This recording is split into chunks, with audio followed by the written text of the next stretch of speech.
looking at me. Time is running and we're down by 3. Look inside yourself, what do you see? The pain is in your mind, no, nothing stops me. Everyone is looking at me. Heart is pounding and we're down by 3. Look inside yourself, I know what I see. Do you have the guts to do it for me? Gonna sweat, gonna work, we're gonna burn, it's gonna hurt, we're gonna fight, we're gonna score, we're gonna win, we're gonna war.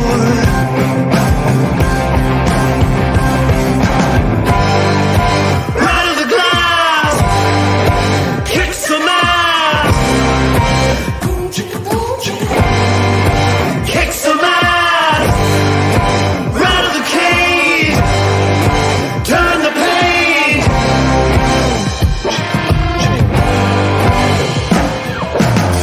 Time to break, not gonna choke. Game over, no class, don't gloat. If we win, we'll be the GOAT. Do you have the heart to give him some hope? Everyone is looking at me. Time to protest, I'm on my knees. Raise my fist so that everyone sees. I'm gonna stand up for what I believe. Gonna sweat, gonna work, gonna burn, it's gonna hurt, we're gonna fight, we're gonna score, we're gonna win, we're gonna war.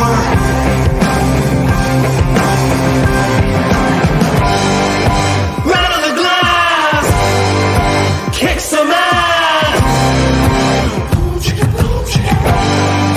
kick some ass, right of the cage, turn the page. Gonna sweat, gonna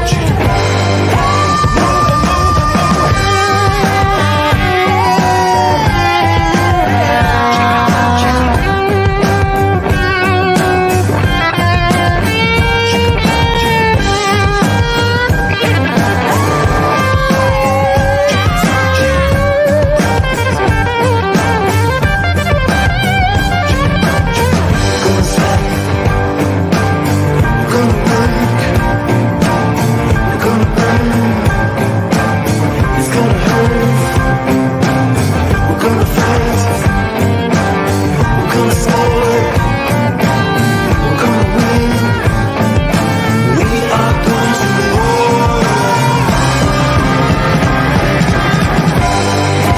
Right of the glass, kick some ass,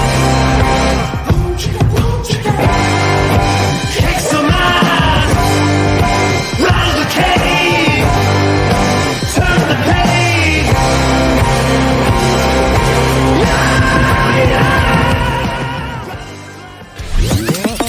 Here we go. Welcome to Puck and Pigskin. Great sports fans talking hockey and football with a dash of everything else. Ready?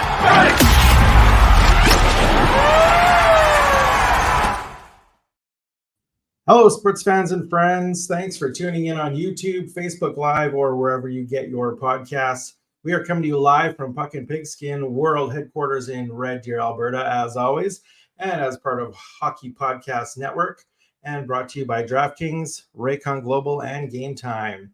Please like, subscribe, and hit the notification bell to be notified whenever we go live and post.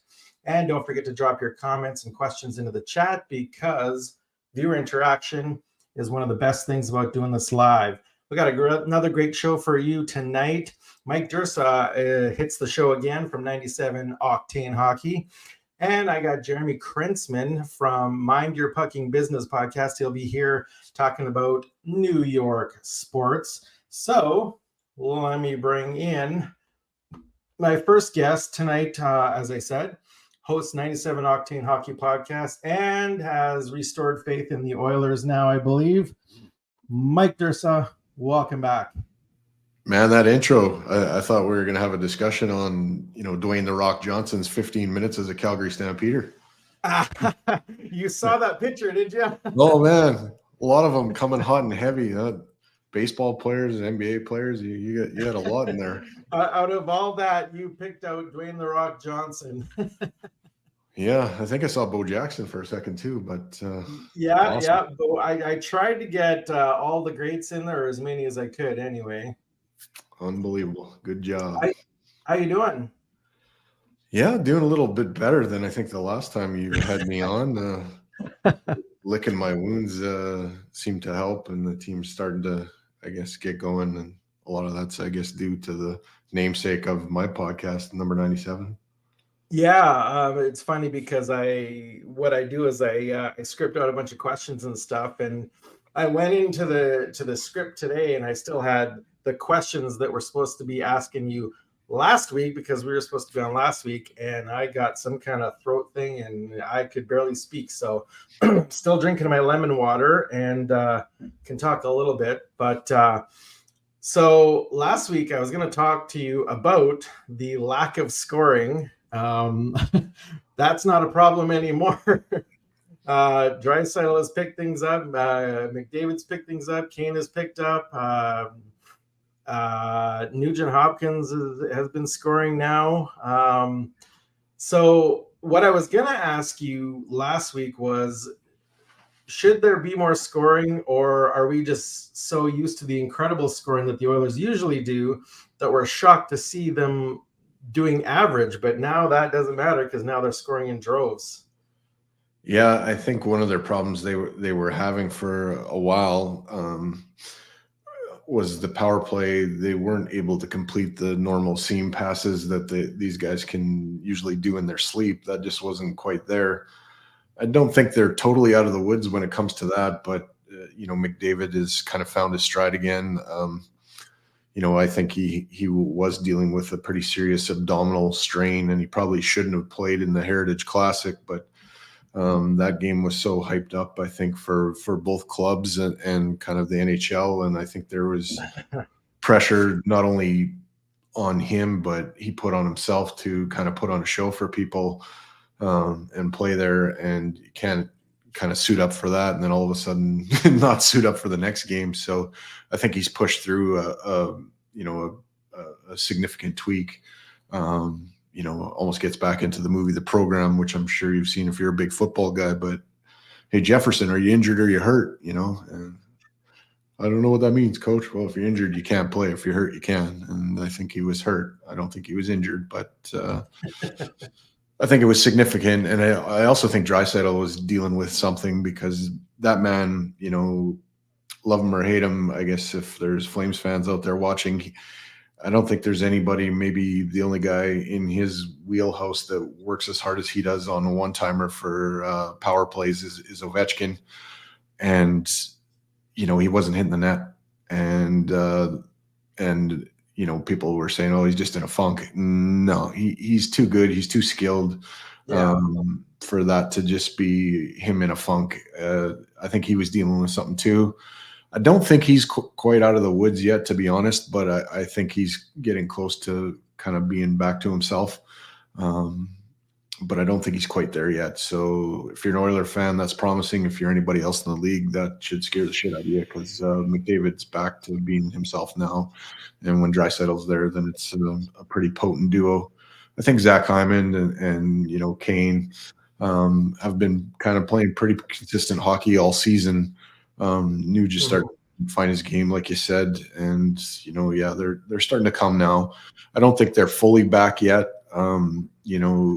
Going into the shootout last night with Vegas and that game being extended, I thought they played a pretty dominating game, but Vegas played you guys the night before, and that was a long affair too.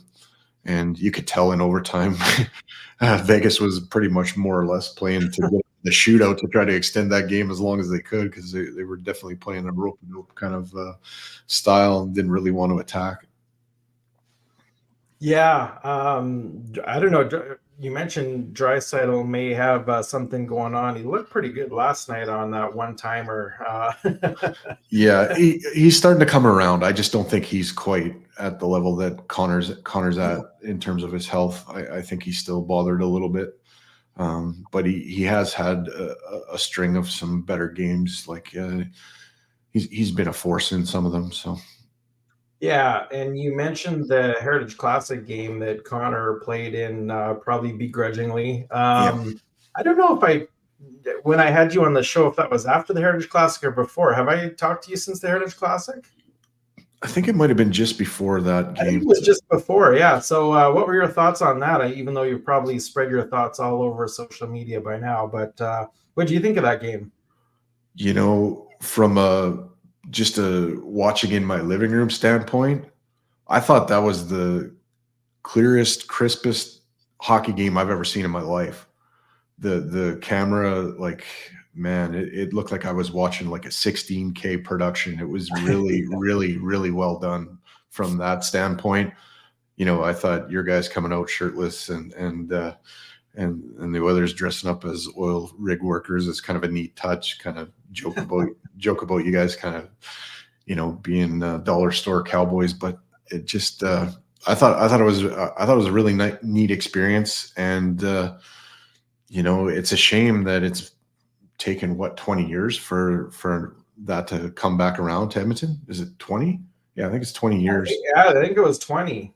Yeah, like to me that I'd be okay with that being a yearly event. I think pushing up the date on it too.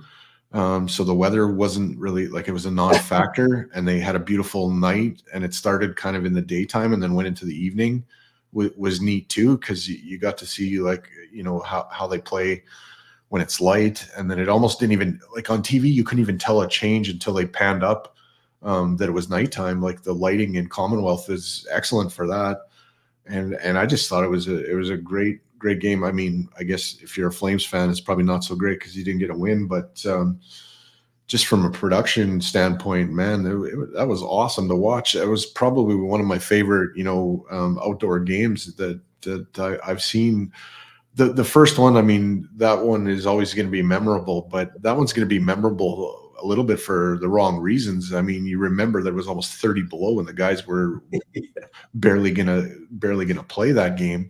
So weather was definitely a factor in it, and that was a pretty timid hockey game. I thought this game, you know, it looked like a normal regular game. Like, for the Oilers especially, I didn't, like, you can talk about the Flames, but the Oilers didn't seem to be taking any time to kind of get used to conditions or anything like that. It looked like they were good to go right off the opening puck drop, and they played that way the whole game. Yeah, definitely. You're definitely right about the production value. It was a really great picture. You could barely even tell that they were outdoors when they were showing the camera view from rink level. But like you said, when you pan up and you see, you know, Yeah. 60,000 people watching, and the night sky, and yeah, you're definitely right. It definitely was pretty tricky to tell that that was an outdoor game. And I almost thought about buying tickets for that game. Then I decided not because of the price, because the price came down closer to game time. Yeah.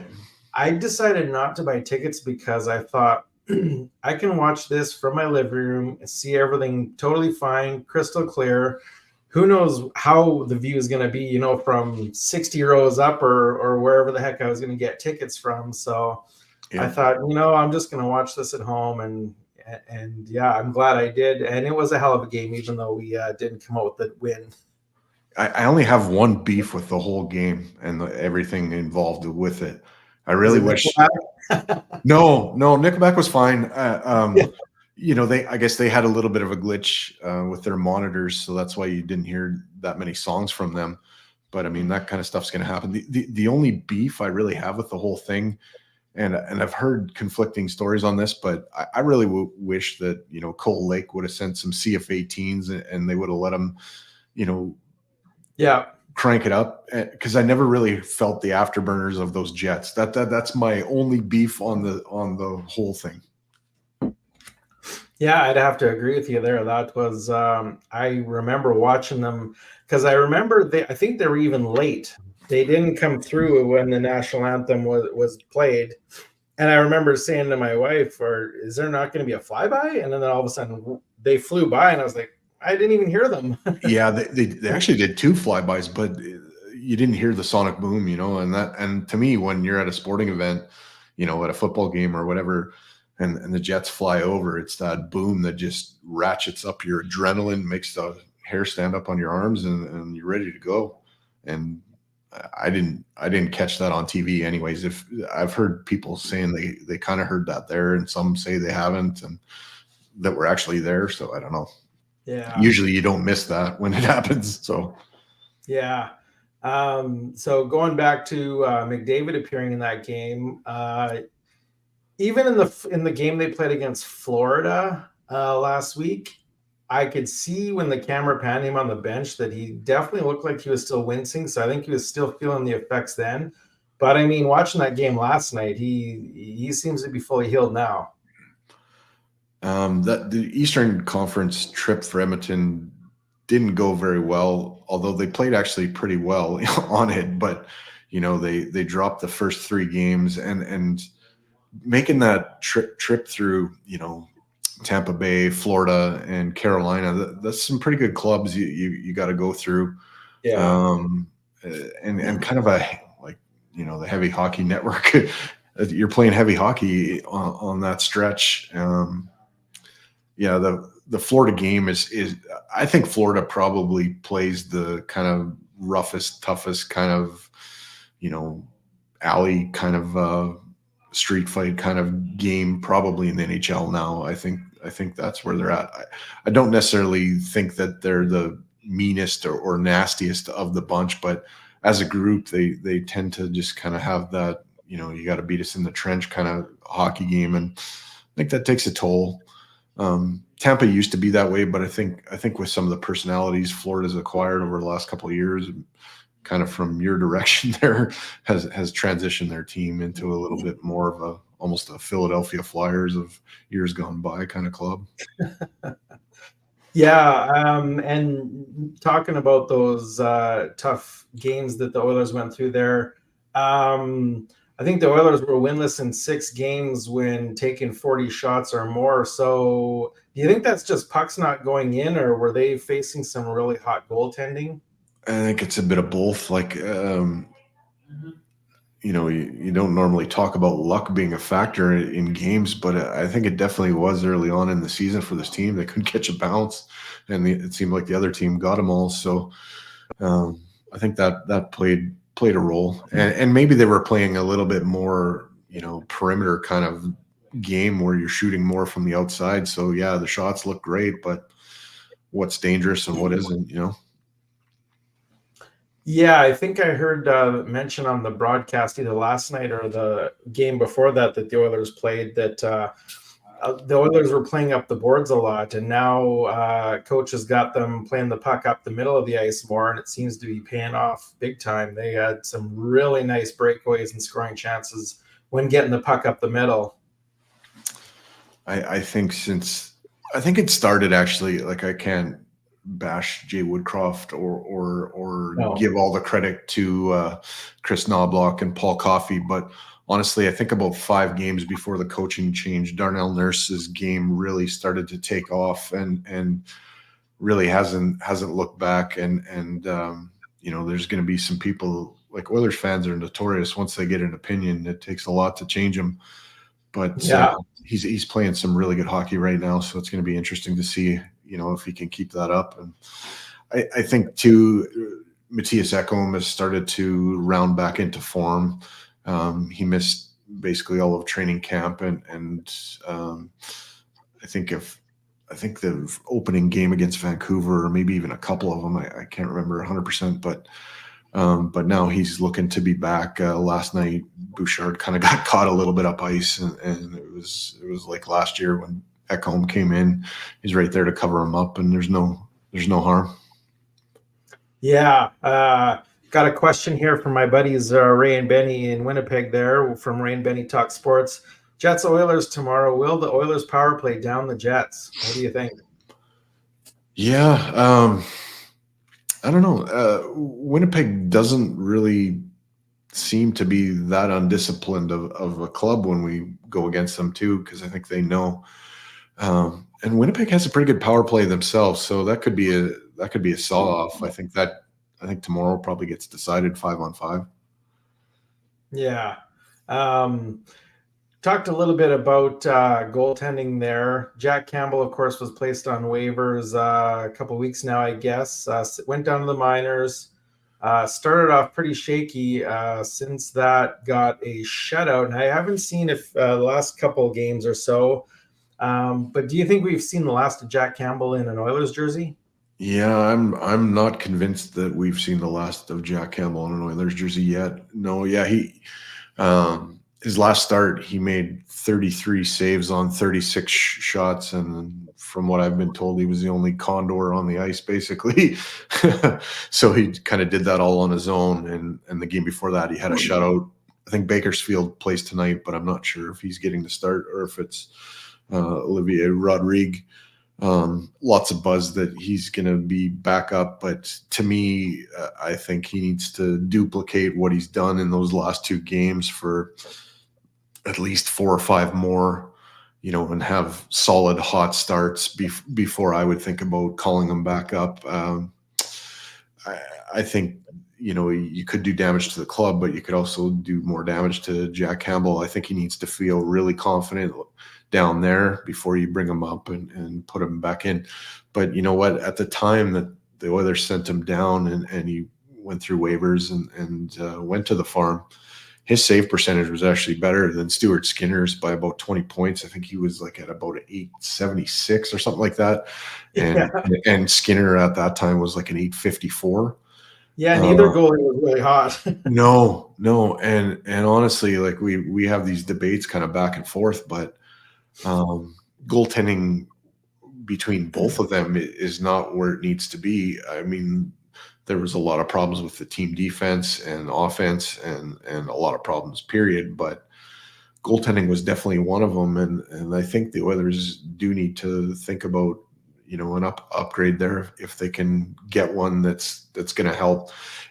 I don't know if I would exhaust a lot of assets if I'm, Ken Holland or Jeff Jackson, whoever is actually calling the shots. But Yeah.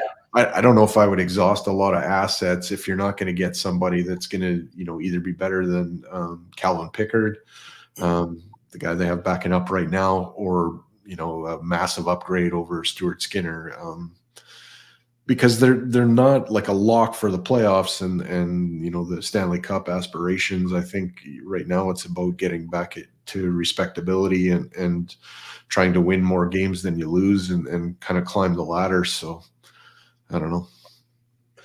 Yeah. So back when Campbell was still with the Oilers, how do you think? Why was the decision to send Campbell down if Campbell had the better stats?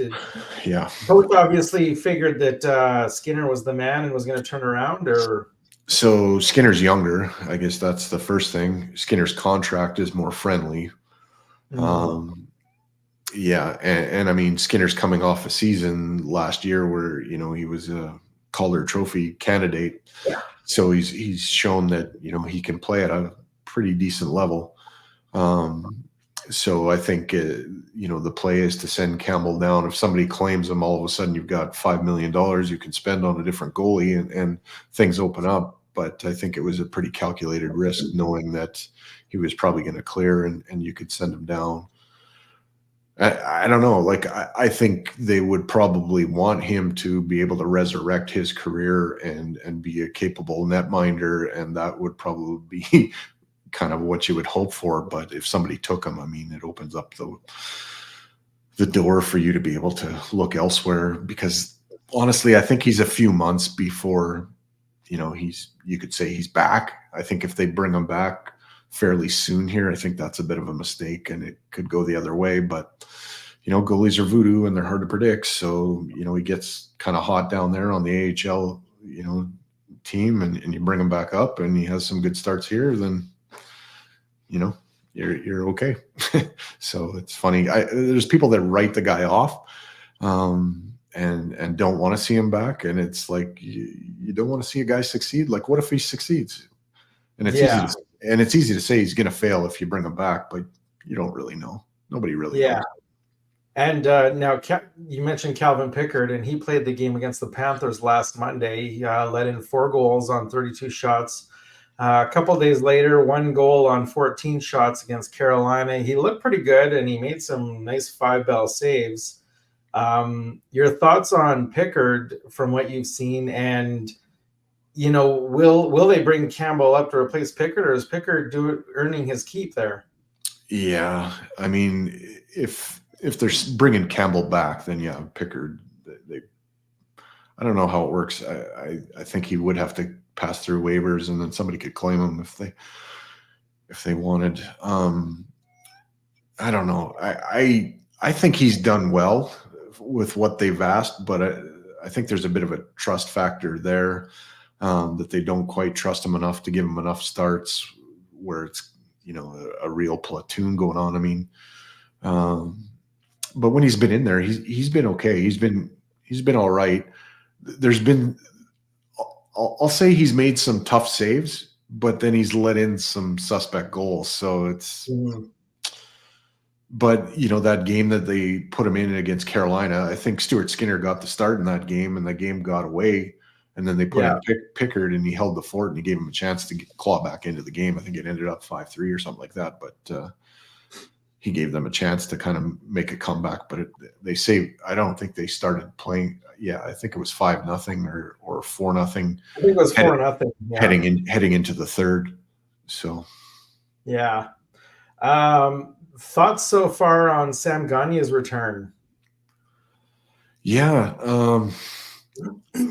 It's funny because Sam, I think, has done everything they've asked and probably pushed for more time than he's been given. I just think that at this stage, he's battling, like, probably missing a bit of a step. And Sam has never been a big guy, and when you're on the fourth line, sometimes that can be a double-edged sword. So they go to Adam Ernie, I think, a little bit more than Sam, just because Ernie's a big man and can take a toll on other teams when he finishes his checks. But when Sam's out there, I mean, he's getting things done. I think 3 goals in 3 games or something like that. Like, he hasn't played many games with us, but when he's out there, he's been productive. So yeah.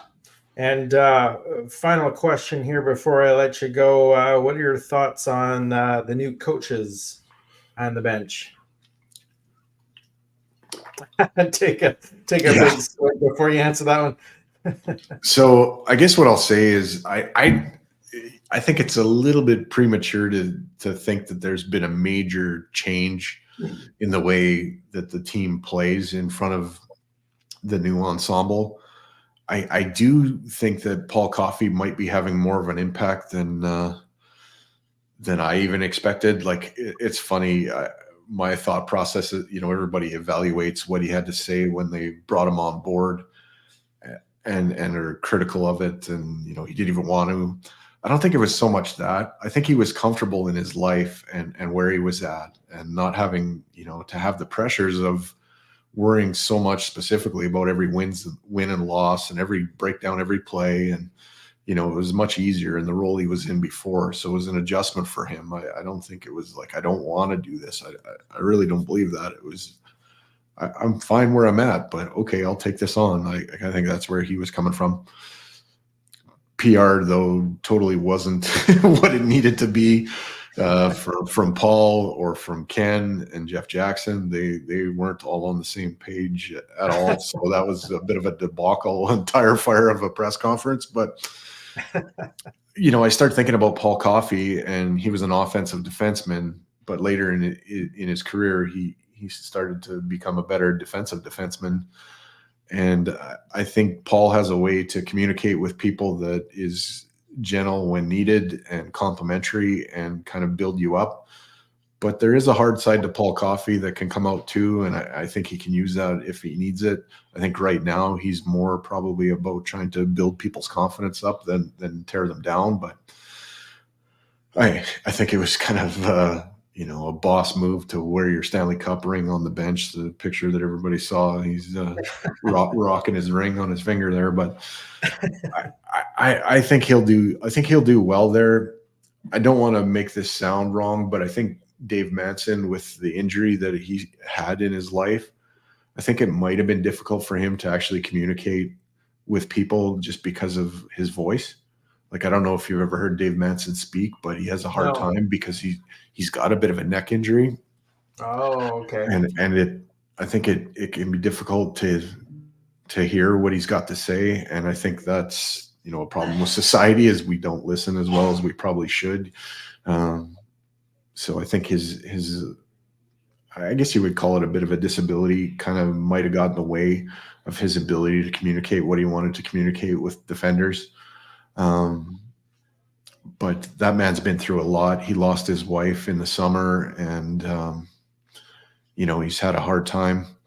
But he's raised a son that's a hell of a defenseman for the Colorado Avalanche too. And I don't know. I don't want to run him down. I just think Paul will do well with the D-corps, and maybe signs of that have started to kind of surface. Just seem to guys are a little bit more patient with the puck and looking to make a play up ice rather than just fire it out and retreat and try to go again.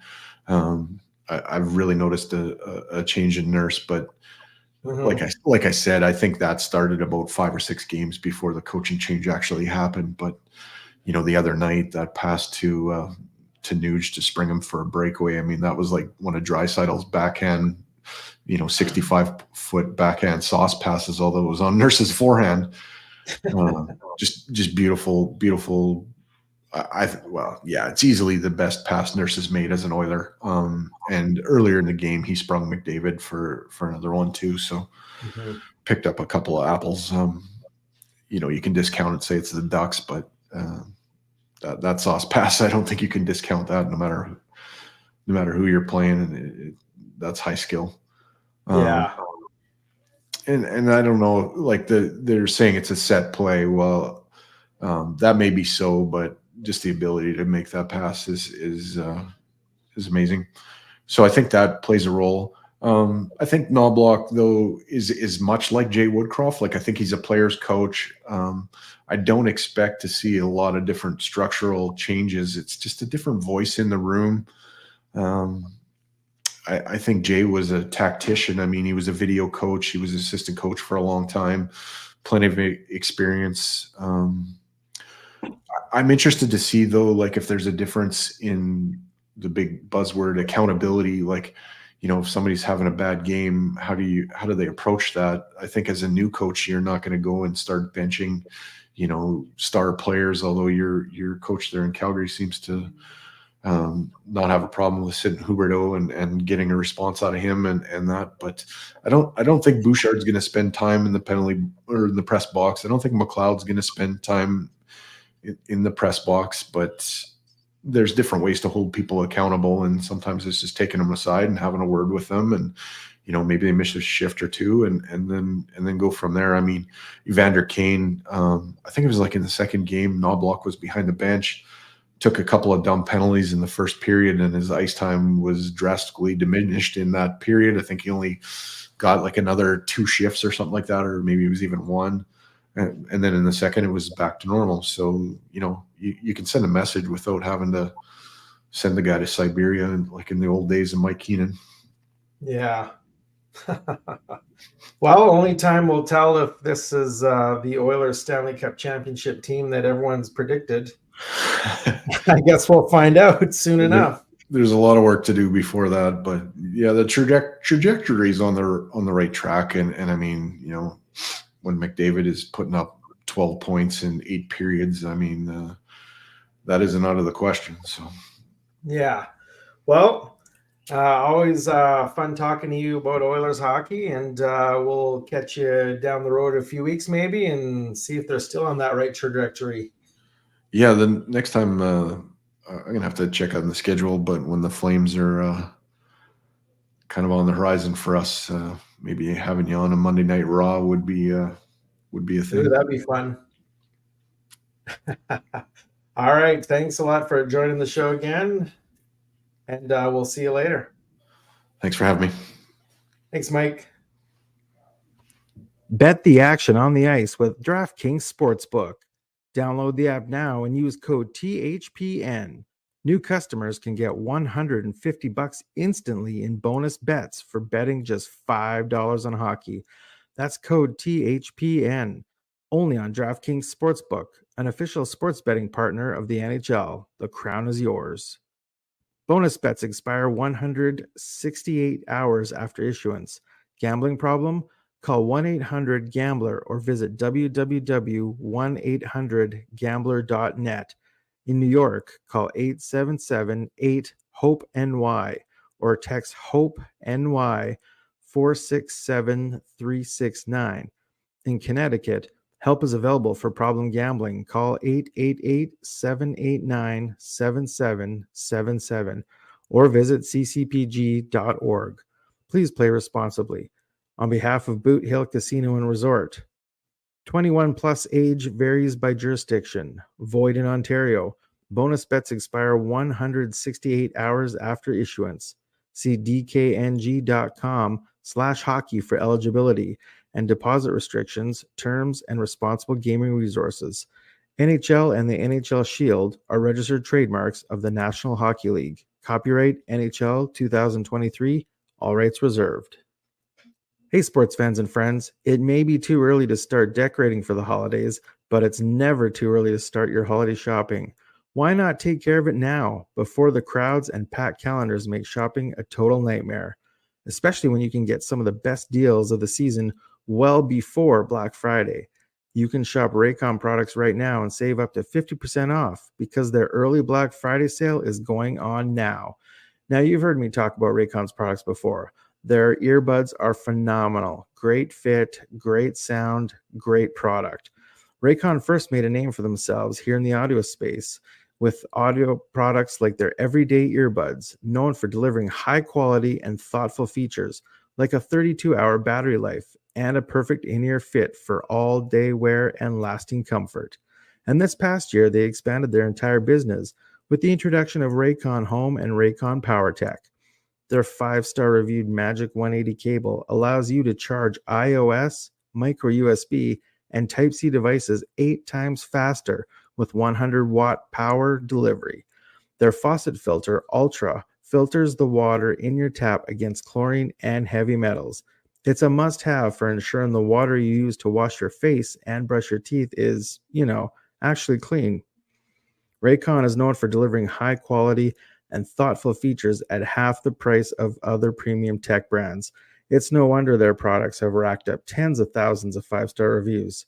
To get everyone in the holiday shopping spirit a bit early, Raycon is currently offering 20% off everything on their site, with select products up to 50% off. So beat the crowds and save now.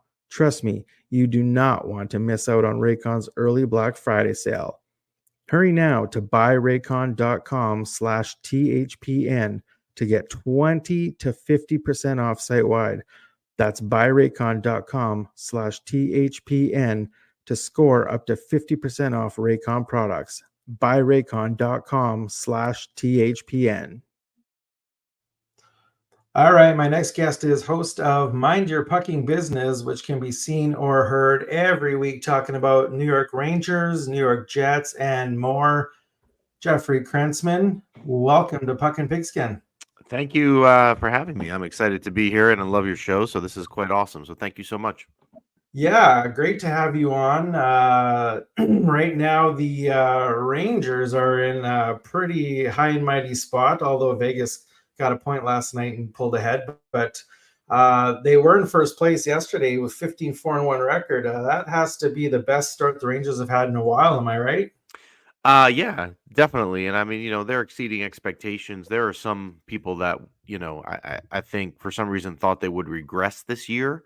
I was not one of them, but I don't think any of us that were on the optimistic side saw this coming. This has been quite the start. Yeah, and they're not just winning games, they're scoring some goals. I've seen games 3, 4, 5, 6, and even they put a 7 spot up on the Bruins. Tell me who's earning their money on this team right now. Well, Artemi Panarin is having as good of a year as he's ever had. I mean, he has to be in the early discussion, at least in the MVP race in the league. I mean, I think that's just, I mean, it would have to be. The other thing that has been really, in terms of earning their money is Jonathan Quick in the backup role. He's been phenomenal. I mean, this is like Yeah. Jonathan. He hasn't lost yet. He's been, I think he's like 6-0-1 or something like that. Yeah. He's been outstanding. So you couple that, good goaltending. Obviously, Igor is not too shabby himself. And good goals, and the team's playing some defense under a structure that Peter Laviolette has tried to implement, and the team's playing pretty well.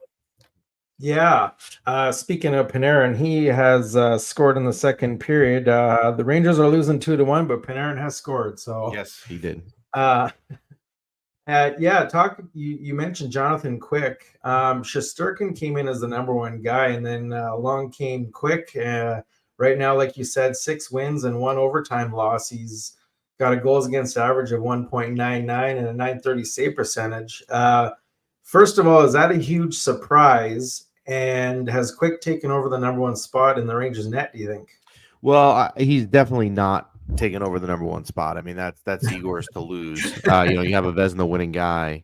Yeah. And Igor hasn't been Igor, but he also hasn't been bad either. And he's been actually a lot better. I took a family road trip down to Philadelphia to see the game on Friday, and Igor was phenomenal. I look, Quick has been above and beyond. I think in the off season on July 1st, when they signed him, a lot of people were thinking, hey, this is not Jonathan Quick, LA Kings 2012. What are we thinking here? And when you're a backup goalie in the league, look, if you can go 500 and kind of ride a 500 wave and give your starter a rest, you'll take it. So he's been 6-0-1. I mean, he's just been unbelievable. Yeah, you mentioned going to see that game in Philly with your family. Jeffrey tells a great story about going to that game on his last episode of his pod. That was a great story. I love that. So we live about 2 hours from Philadelphia. I would normally not go down for a road game, but all the situations lined up. It was a Friday after Thanksgiving. My wife is a teacher; she's obviously not in school that day. My kids are not in school, and it was a 1 o'clock game. So we got up in the morning, we stopped, we bought breakfast, took the road trip down, and I mean, what they say about Philadelphia sports fans is true. I mean, they're passionate, but there's also there's a fine line that you can cross, and I would say maybe that line was crossed on Friday. I like how you use the term passionate. Is that what that's called? Yes. I would say passionate, intense, and how about we use the words no filter as well? Yeah. That would be the way to do it. Yeah. So on a Rangers team that's doing so well right now, is there anybody that you feel is not earning their keep? Anyone any surprises there? Yeah, I mean, I hate to do this because he got hurt pretty bad on Monday night, but Capo Caco's had an awful year. I mean, I don't care what anybody says, right? I mean, here's a guy, comes in the second pick behind Jack Hughes, and it doesn't mean he's going to beat Jack Hughes, but he comes in with all this, hype, if you will. And, this year he starts the year on the top line. So really it's a wonderful opportunity for him to get going. He's with Zibanejad and Kreider, and he had 3 points before he got hurt on Monday, which is totally unacceptable. You can talk about the positive attributes in his game. He's physical on the puck. He's, can penalty kill and things like that, but he's been a disappointment for sure. But he's out now. I mean, for a long time. So Rangers are going to. Yeah, and you totally walked into my next question. Is there any update on Caco's injury? Because it definitely did not look good, and he's definitely got to be out long term, I would think. Oh, I can't hear you. Did you mute your mic, maybe?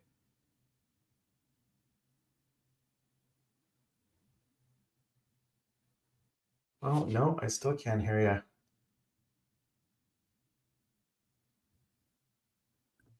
There you go. I got you. There we go. I got you. Yeah. So the Kako situation, the NHL is very annoying, right? Whenever you have an injury, it's either an upper body or a lower body. That's all they tell you. Yeah. And so all they have said is it will be long term. They do think the MRI yesterday that he had showed that he might have dodged a bullet being the worst case and being a season-ending injury. It might not be that. Oh. But you can't. I mean, look, if you saw this injury, it's one of those times you watch a sports injury and you want to turn your head because it kind of just doesn't look right. Makes Oh, you feel yeah. queasy. He's got. I mean, look, I would be shocked if you saw Capo Caco back by February. I mean, I think that's even incredibly optimistic. Yeah, I saw the injury. I've seen a lot of sports injuries in my time, and that's definitely one of the worst that I think I've seen. Yeah. And you know what's weird? You don't normally see that sort of grossness in hockey, right? It's usually football, a guy gets tackled, his ankle goes the wrong way, Yeah. something like that. A baseball player dives in his wrist as he hits the ground. It's usually not hockey that is the gruesome injury, but yeah, it just didn't look good. Yeah, you see a lot of legs and stuff get twisted underneath bodies, and they kind of flop right back out. But yeah, definitely not a good situation there. I'd be remiss if I didn't ask you about the Jacob Trouba stick incident.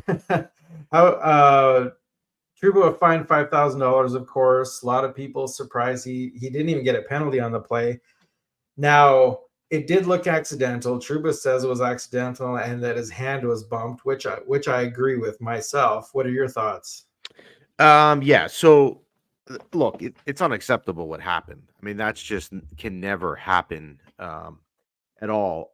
Jacob Trouba has gotten a name in the last 2 years worse than he's ever been of being a guy that's knocking people over, hits and all that stuff. Timo Meyer in Game 7 versus the Devils. Look, the $5,000 fine is not a problem that Jacob Trouba has to answer. That's the maximum that's allowable by the league, right? So it's not the league doesn't have a lot of recourse. Now you could go to the referee, who actually, if you watch the replay, is standing right there. So I don't know how the referee misses this. It's totally unacceptable. I mean, Jacob Trouba's lucky he didn't get penalized, and he's lucky he didn't get suspended. So you're saying it didn't look accidental. I've only seen it once, and to me it looked like he was maybe bumped, but I guess you've probably watched some replays and think otherwise then. No, I think it was accidental. I don't think he's that type of player, even though he carries Yeah. that stigma sometimes. Yeah. But I do think it was accidental. I don't think any player in the NHL, or at least I would like to believe, is not Yeah. sitting there using their stick as a weapon. Okay, yeah. Yeah. And it wasn't, here's the other thing, it wasn't a situation that would warrant it. It's not like he was reacting to a hit. He literally Right. was falling off balance. Now, look, he's got to be responsible for his stick at the end of the day. But the clues are not there if you're playing detective that makes you think that that was a retaliatory action that he did intentionally. Yeah, you're right. At the end of the day, you have to be responsible for your stick. So that's how that played out. Patrick Kane signed with the Detroit Red Wings yesterday, and of course, last played for the New York Rangers. How would you rate Kane's time with the Rangers, and give me your thoughts on him signing in Detroit, if you have any? So his time here was disappointing, right? He was brought in specifically for the playoffs. You're not brought in on March 2nd to play a game March 2nd versus Ottawa, which was his first game. You're here specifically for that. Yeah. In the first round, he was not very good. Now you could say he was hurt and he was still recovering from his injury, and maybe he shouldn't have been out there. That's fine. But when you sign a guy for his playoff experience and his playoff track record performing, and he doesn't do anything in the playoff series, and his team is out in the first round, I don't know how you sit there and say it was a good signing. What do I think about him going to Detroit? I think it's a good fit for him because the expectation there is not that high. It's not like he's coming into a situation. If he came back to the Rangers, it's not like he's going to Toronto where the expectation's there. I also heard Florida was rumored. The expectations are high there. I don't want to say he can coast in Detroit, but he's not going to get asked to win the cup there. That's not how he's going to be judged on his time. So I do think it is a good fit, and he has a track history with Alex DeBrincat. They played together in Chicago, and now they're reunited there in Detroit. I think it's a good fit for him. Do you think that money had anything to do with the decision at all? Like, did Detroit offer him the most? I haven't seen what other teams may have been offering. Yeah, I mean, I think he got more from Detroit than he would have been offered in other places. Like the Rangers could not. The Rangers are not going to come out and say, "Hey, we offered him a contract." He said no, but Yeah. we all know what the Rangers salary cap situation is, and we do know that that's not a contract they could give out. So I do think he also maybe was financially driven, which he's certainly entitled to be. That's his prerogative. But I also think he's a good fit there, where he gets to play in an original His six city. third. Yeah, exactly. The third. That's all he seems to play in, and he's not the expectation there is not the Stanley Cup. So, he's not going to be asked to carry a team. Yeah, and FYI, Kurt Miller has scored for the Rangers. It's I 2-2 just game. saw You're it. probably watching it. You know what? It's weird. I don't. When we do our podcast on Tuesday mornings, we have a whole studio at like a different place. I'm Yeah. home now, and I need to like figure out my office here because my TV is like behind me, so I'm kind of looking through the reflection. But I did see that they scored and tied it at 2. Yeah, so you kind of touched on your show there in the studio. Let's talk a bit about your show. Tell me how you got into podcasting and how the show came to be. Yeah, it's a weird story. I have a full-time job. I have a company that I started 17 years ago. I've been super fortunate with it. I mean, you could Google it. It's all around the country. It's not a surprise what it is. In 2020, when COVID was really bad, I was outside of a client's house, and she had recommended, "Hey, you'd be great at doing a hockey show," because we were talking about hockey. I said, "Look, I've got 2 young kids. I run a full-time business. I don't have time for it, but I appreciate the compliment." Totally disregarded it. Saw her later that summer, and she said, "You know what? I'm going to put you in touch with a production company that I think might be interested in hosting you." So she put me in touch. Push come to shove, here we are. Almost 3.5 years later. It's been fun. It's we do a lot of Ranger stuff. We do a fair amount of football stuff this time of year. We don't do as much around the league stuff as we would like. We only have so much time in a week in a 40-minute episode, but it's Yeah. grown. Like, I mean, we put up a clip today about the Kako injury, and in a matter of hours, there's hundreds of likes and comments and all that stuff. So, people have taken to it, which is nice. I mean, it's been fun. Like I'm passionate about the Rangers. I've been a season ticket holder forever. I love the Yeah. team. So it's kind of a cool outlet to always have people wanting to talk Rangers with me. I love it. It's really fun. Yeah, that's good. And so you mentioned 40-minute episodes. Tell me, do you post on a regular schedule or? So our episodes are live mostly Tuesday mornings from the Okay. studio, and we're live on YouTube on camera. You can stream it at any time on iTunes or Spotify. But really, our main engagement platform is Instagram. I mean, our Oh, okay. Instagram page we've had the Instagram page for a couple years, 3 years, but it's really been this year, 2023. I don't know if they've done anything different. I'm not a search engine person. I don't know that stuff. Yeah. But I mean, it just the engagement stuff is wild. I mean, it really is. So yeah, that's definitely a good spot to find us. Yeah, that's good. And I, of course, have posted your links down in the bottom, and Thank everyone you. can check you out there on Tuesdays. And yeah, it's been great talking to you, and I'll definitely have you on again here in the future and catch up later talking more Rangers and maybe Jets turning things around, maybe. I wouldn't be optimistic on that. I would not be optimistic. I saw before. Speaking of the Jets, that Aaron Rodgers was targeting playing. I guess the Jets play Christmas Eve, I think, against Okay. Washington, right? December 24th. And the first thought in my head is this: by the time that game happens, the Jets are clearly eliminated mathematically. Why are you racing back within 3 months to play in a meaningless cold game in December? It's just so stupid. And the team is better off not winning anyway in terms of the way the draft stuff works in the NFL. So why in the world would you come back right Yeah, now? that I just doesn't don't seem like a understand. smart move to me. No. But I've been look. It's been fun being here with you. I love it. Actually, you and I connected last week, and I've actually spent some time this week, particularly on Monday when I was in my car, was streaming one of your episodes, and it's really good stuff. So I appreciate being on, and I'll come back anytime. Yeah, it's improving a little bit each week as I get used to. I'm not used to using StreamYard. I used to use Restream, and I'm kind of getting reused to everything now. So we'll get things rolling eventually and get hopefully get some more viewers and fans on board. You got it. Well, if we can promote you on our end, let us know because it's great stuff, and I appreciate it. Have a great rest of your night. Excellent. You too, Jeffrey. Thanks for coming on. Thank you. All right, sports fans and friends on YouTube and Facebook Live, don't forget to like, subscribe, and of course, hit the notification bell to be notified when we go live or post. And follow Puck and Pigskin on Twitter, X, Facebook, Instagram, and TikTok. That's at Puck and Pigskin. And that does it for me here at Puck and Pigskin World Headquarters. Go ahead and check out the Elks Call with my friends Catherine and Scout, aka the Elks Herd. They go live at 8:30 Pacific time, 8:30 Mountain Time on the Shotgun Sports Network YouTube channel. From Puck and Pigskin World Headquarters here in Red Deer, Alberta. Have a great night.